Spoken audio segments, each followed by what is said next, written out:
Buenos y santos días para todos. Soy el arzobispo Andrés Tirado Pérez, fundador de la Congregación Sacerdotal Internacional Católicos Independientes. No representamos a la Iglesia Católica, Apostólica y Romana. En este podcast vamos a hablar sobre las famosas misas gregorianas. ¿De dónde viene esta tradición? Que por testimonio propio, esto hace muchos años, las he implementado y he tenido grandes bendiciones espirituales y materiales para mí y para las personas que se han beneficiado con la celebración de las Eucaristías. Debemos de iniciar entendiendo que uno de los sacramentos más importantes es la Eucaristía, si no es el centro de toda la ritología y la liturgia en la Iglesia católica. De Catholicom viene católico, que quiere decir universal, o de todas las iglesias que traemos sucesión apostólica, que somos ordenados sacerdotes, consagrados o ordenados obispos, en la cual mantenemos la línea de sucesión o el poder dado a los apóstoles por Jesús a través de las diferentes iglesias históricas en la historia del cristianismo primitivo. Y a eso me refiero a todas las iglesias, no solo la que conocemos, que ha tenido más poder y más reconocimiento, la Iglesia Católica, Apostólica y Romana, sino las iglesias ortodoxas orientales, anglosajonas o anglicanas y demás. El centro de la sacramentología es el ritual o el rito de la Eucaristía, instaurado por el mismo Jesucristo, en el cual Él se da en el altar, vuelve y se entrega para la salvación de todos nosotros, para estar de nuevo con nosotros y fusionarnos con Él, si lo queremos ver de esa forma, porque creemos en la transformación del pan y del vino en la carne y en la sangre del Señor. Que es una tradición, que es piedra angular de la ritología, de la sacramentología desde el inicio del cristianismo primitivo, en la cual ofrecer este ritual, este rito, la Eucaristía, por el cuerpo y la sangre de Cristo, tiene un gran mérito, tiene una gran fuerza, tiene un gran poder de sanación, de liberación, de prosperidad. Entonces hablamos de que de por sí la Eucaristía tiene un gran poder si nosotros nos entregamos con devoción, con fe a la Eucaristía, o como llamamos popularmente a la misa, donde nosotros abrimos nuestro corazón, nuestro espíritu, nuestra mente a la presencia del Señor, porque no es tanto el sacerdote como tal que celebra, sino que en ese momento es Cristo el que celebra, el que se hace presente para hacer este ritual, hacer este sacramento.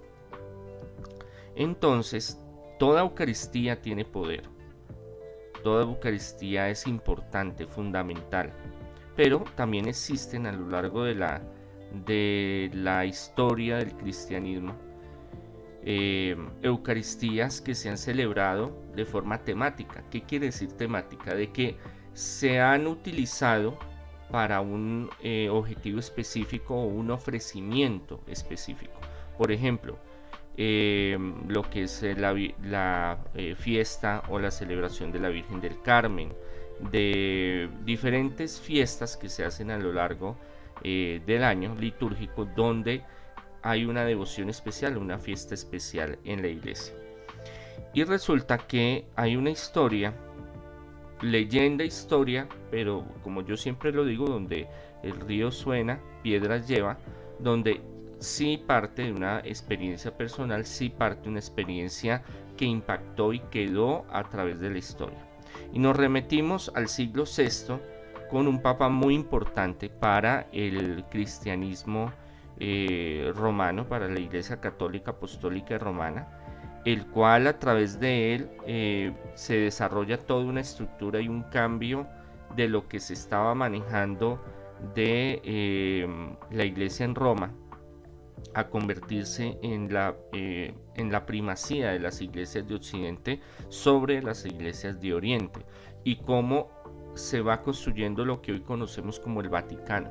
A él se le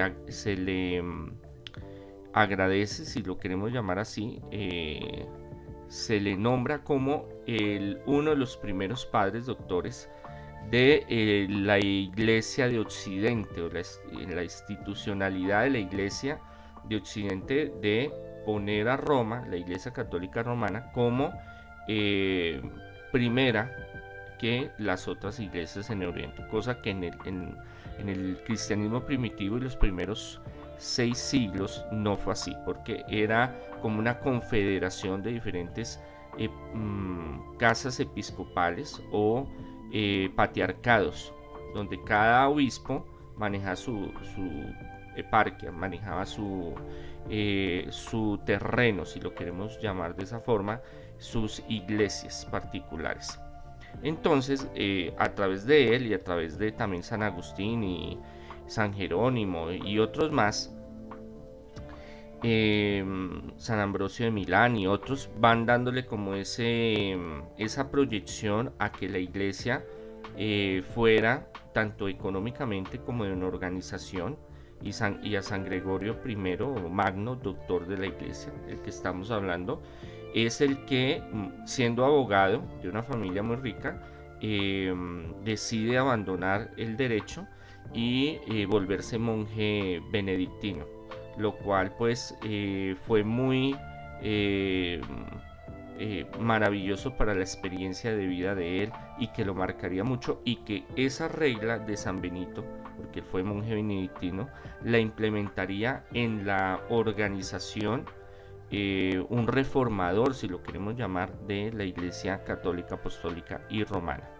Entonces, cuenta la leyenda, para no hablar más del Papa Gregorio, para no hablar más de la historia de la iglesia, cada uno podrá investigar más, que él no quería ser papa. Bueno, hicieron todo un proceso, la iglesia romana y Roma estaba en crisis, cuestión política, escándalos sexuales, escándalos políticos, economía estaba pero muy mal.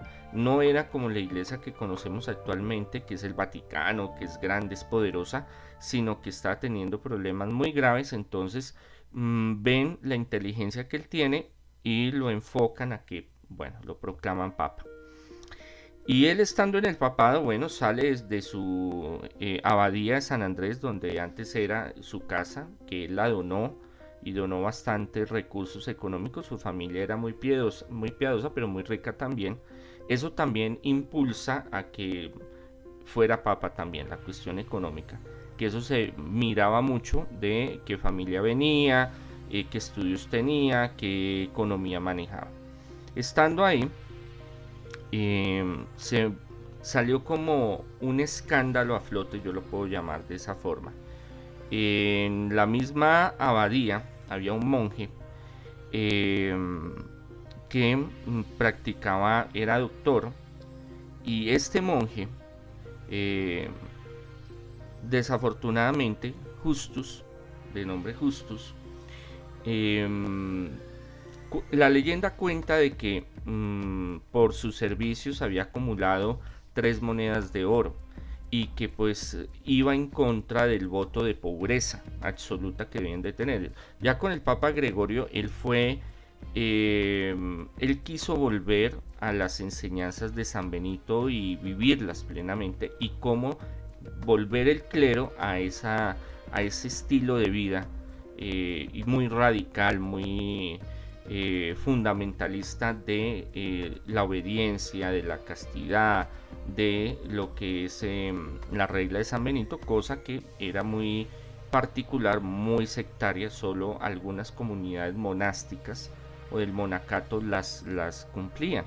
Entonces, obviamente, él está relacionado, él fue abad del monasterio de San Andrés, y le comentan que él había enfermado porque pues se había sentido muy mal por ser avaro y guardar ese dinero para él, y él quiere tener una expiación de ese pecado y se está enfermando de pena moral, pues esa es la leyenda, por tener ese dinero. Cosa de que buscan al Papa Gregorio, le comentan, él dice que no, que eso está muy mal hecho, que eso se tiene que acabar, que cómo así, que tiene que dar ejemplo. Era un doctor prestigioso, este monje.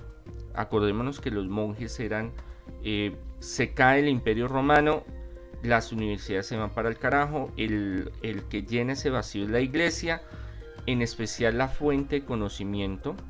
Se desfragmenta todo el Imperio Romano, empieza a surgir las monarquías con fuerza, el feudalismo, y son los monasterios donde guardan todo ese conocimiento de botánica, de escritura, de lectura, de conocimientos.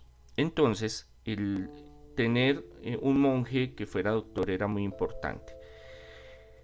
Y él se da cuenta, Gregorio, entonces él dice, no, hágame el favor, me lo confinan, me lo mandan para una mazmorra por allá, a una celda, me lo dejan allá. Las celdas son lugares que los monjes llaman de reclusión, pero no son como lo que pensamos, una cárcel o eso, ¿no? Es un cuarto aislado muy humildemente, pero en ese tiempo sí estamos hablando de lugares lúgubres, lugares fétidos, lugares de pudrición, si podríamos llamarlo de esa forma. Entonces lo mandan al confinamiento y allá él muere. Gregorio, muy radical él, dice que no, que a él no lo pueden guardar. Él quiere coger un ejemplo para el clero, para los monjes, sobre todo de donde él pertenece, y dice no, a él no me lo dejan enterrar en el cementerio de la comunidad, sino que él tiene que irse a otro lugar, entiérralo por allá, algún potrero, algún patio por allá. Bueno, el hecho es que tiempo después él como que le da remordimiento a Gregorio. De él también vienen no solo la reforma de la iglesia para institucionalizarla, que cogiera el poder que siglos más adelante va a tener, sino también las misas gregorianas, el canto gregoriano, que hasta el segundo concilio vaticano decidieron ya cambiarlo, que ya no era obligatorio, por pasar la Eucaristía o la liturgia a lenguas vernáculas o lenguas de cada país, para que me entiendan un poco mejor.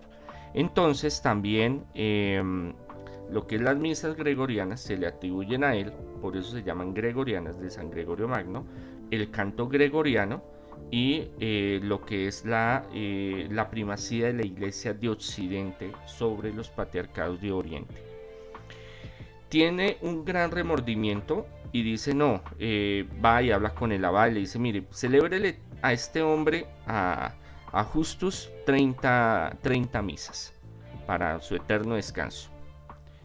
Y Copiosus, que es el que se encarga de hacer esa gestión, es el abad. Después de que se terminan esas 30 misas muy bien celebradas, tiene una revelación, tiene un sueño, donde en ese sueño se le manifiesta a Justus y le dice, mire, yo le agradezco mucho, yo ya salí del sitio donde estaba porque yo estaba muy mal espiritualmente y le agradezco mucho. Este testimonio ayudó a extender esa tradición de las misas gregorianas sobre los fieles difuntos y como forma de ayudarlos espiritualmente. De ahí nace una tradición, sobre todo en los conventos,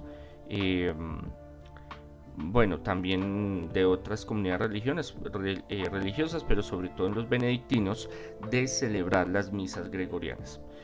En especial por los fieles difuntos, por todo lo que se desate en tierra, se desatará en los cielos, se lo dice a Pedro, pero también a los diferentes apóstoles aparecen los evangelios. Entonces, el poder de intercesión de la iglesia y de la Eucaristía como el ritual más poderoso donde Jesús mismo se presenta, se vuelve a inmolar por nuestra salvación, tiene mucho mérito, tiene mucha trascendencia.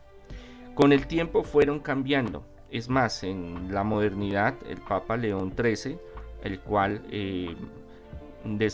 tiene esa visión del demonio en la iglesia y desarrolló el ritual, uno de los rituales de exorcismo menores, pero que tiene una gran importancia, como el exorcismo de León XIII, que lo pueden encontrar en internet, que es un exorcismo que se utiliza antes en los rituales de exorcismos como menor. Ya ahorita con la reforma que hicieron, pues quedó como opcional.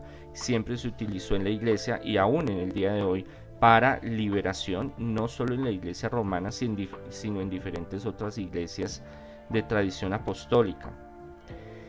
Se fueron desarrollando y tomando como una donación especial el dar estas misas y pagar una ofrenda especial para estas Eucaristías, en las cuales primero se dieron, como les comentaba la leyenda, por el alma de Justus, pero que después las tomarían para el eterno descanso o la ayuda espiritual a estas almas que están en esa migración, están en ese peregrinar para ir al reino de los cielos.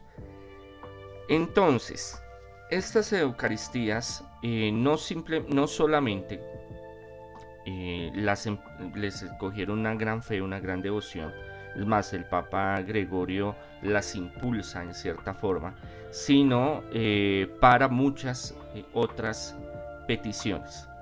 Entonces ya no simplemente o básicamente era para el eterno descanso de ayuda espiritual a los fieles difuntos, sino también para el progreso, sanación, liberación, los cultivos, las plagas. Recordemos que Europa, y cuando estuvo el Papa Gregorio I, Gregorio Magno, hubieron plagas muy fuertes, pero a través de los años hubo plagas, hubieron saqueos, hubieron guerras, hubo hambre, hubo una cantidad de cosas, y siempre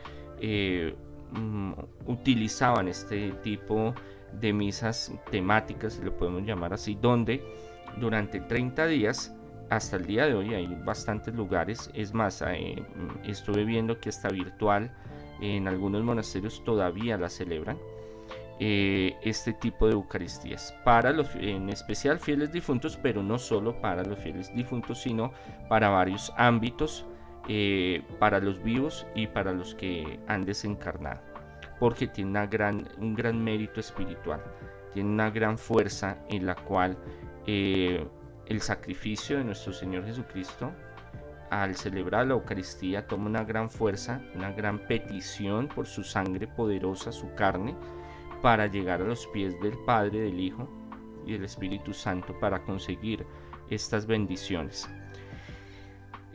También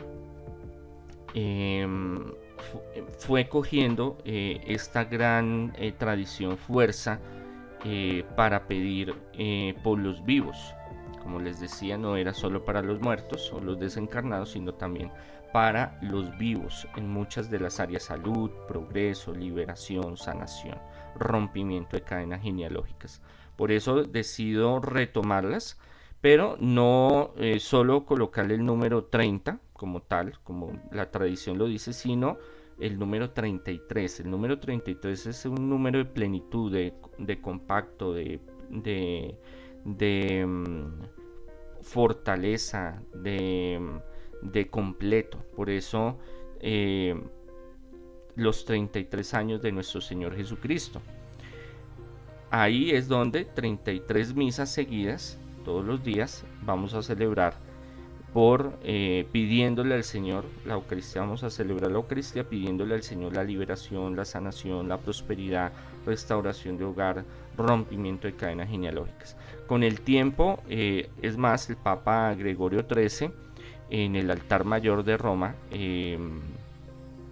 también promulgó de que una sola Eucaristía allá podía sacar un alma del purgatorio. Bueno, esto es tradición,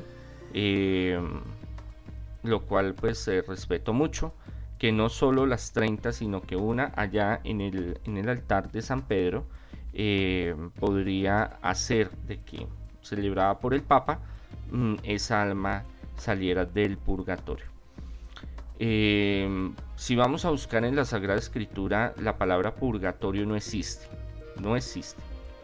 El concepto tal teológico del purgatorio fue desarrollado a través del tiempo, pero sí en las Sagradas Escrituras aparece de que hay que, antes de entrar al reino de los cielos, un proceso de limpieza y de purificación. ¿Cómo es?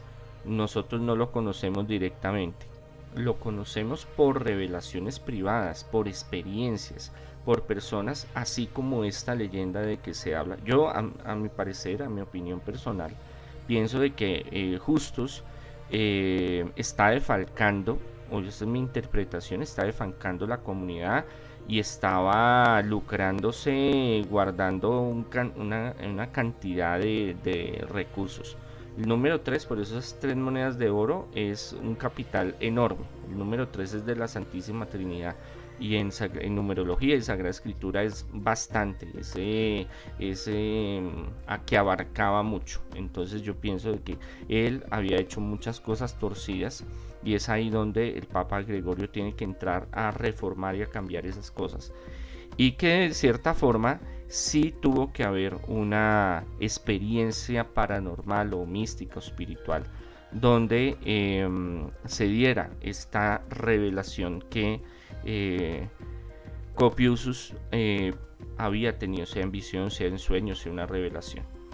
El hecho es que en mi ministerio de liberación y exorcismo por más de 20 años, en las Eucaristías gregorianas que hemos celebrado, o de liberación, podríamos llamar, Eucaristía, 33 Eucaristías por liberación, también lo podemos llamar así. Ya sabemos que es tomado el nombre por Gregorio por esta leyenda. Hemos visto mucho el fruto de estas Eucaristías, cuando se celebran con fe, cuando se ofrecen con devoción, cuando se ofrecen con verdaderamente el corazón en la mano, se reciben muchas bendiciones. Hasta aquí, esta es la leyenda, la historia de donde posiblemente sale el origen de estas misas gregorianas, aunque ya hay escritos del cristianismo primitivo donde se habla de las intenciones y cómo se ofrecían en las Eucaristías para recibir ciertas bendiciones. De ahí nacen también otros rituales de liberación, de exorcismo, vinculados también a la Eucaristía. Espero de que este podcast, este diálogo que acabamos de tener sobre el mérito de las Eucaristías, les sirva mucho. Cada vez que usted vaya a una Eucaristía, hágalo con fe, entréguese al cuerpo y sangre de Jesucristo, sienta, viva, crea que Jesucristo está ahí en el altar, que debe ser una experiencia extraordinaria de encuentro personal, místico y espiritual con la Santísima Trinidad, con nuestro Señor Jesucristo. Cada vez que nosotros vamos dispuestos en el corazón a recibir a Jesucristo, Él está con nosotros y por ende recibimos muchas bendiciones espirituales y materiales. Ahora, si nosotros queremos participar de estas Eucaristías temáticas, recibir estas bendiciones, están bienvenidos. O sea, es una gran bendición no dejar pasar esta oportunidad, sea con nosotros en la Congregación Sacerdotal Internacional. Católicos independientes, no representamos a la Iglesia Católica Apostólica y Romana. Los que están conmigo, con nosotros en la congregación, saben, pero lo vuelvo a repetir porque de pronto este audio lo escucha alguna persona que es de la Iglesia Católica Apostólica y Romana y se puede llegar a confundir. No, nosotros no pertenecemos a la Iglesia Romana, somos independientes. Esto ya lo hemos explicado en otros podcasts y en otros audios y videos. Recibir esta bendición, no lo piense y hacerlo porque trae muchas bendiciones espirituales y materiales para la familia. Yo creo que no solo para los que han muerto, nuestros seres queridos, sino para nosotros los vivos que necesitamos grandes ayudas en sanación, en liberación, en progreso, en prosperidad, rompimiento de cadenas genealógicas. Ahora, yo he visto en el Ministerio de Liberación y Exorcismo posesiones, estados de brujería, fuerzas negativas, todo eso, las Eucaristías tienen un gran poder de sanación y liberación, porque es el mismo Jesucristo el que nos libera, nos sana y nos bendice. Vivamos la Eucaristía plenamente para recibir sus bendiciones. Pueden buscar en otras congregaciones, otras comunidades religiosas, también ofrecen misas temáticas de sanación, de liberación, de prosperidad, misas gregorianas, letanías, bueno, todo esto, actos de piedad litúrgicos, ayudan mucho para el crecimiento espiritual, pero si nosotros lo vivimos, si nosotros nos entregamos plenamente, abrimos nuestro corazón a la presencia del Señor, y así vamos a recibir bendiciones. El Señor los bendiga.